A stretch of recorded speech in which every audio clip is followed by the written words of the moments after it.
ওয়াহদা ওয়াসসালাতু ওয়াসসালামু আলা রাসূলিল্লাহ আম্মা বাদ।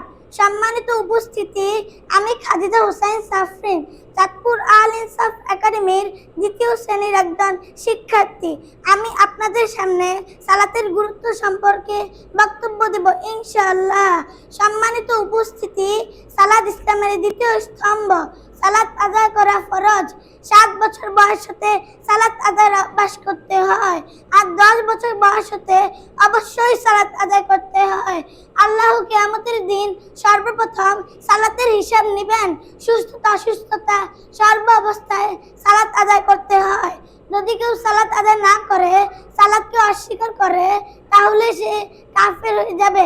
এই ব্যাপারে রাসূল সাল্লাল্লাহু আলাইহি ওয়াসাল্লাম বলেন, আল-আহদুল্লাযী বাইনানা ওয়া বাইনাহুমুস সালাতু ফামান তারাকাহা ফাকাদ কাফারা।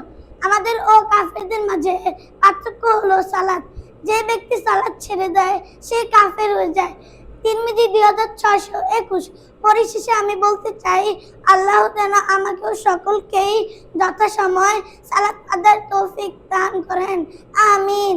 আসসালামু আলাইকুম ওয়া রাহমাতুল্লাহি ওয়া বারাকাতুহু।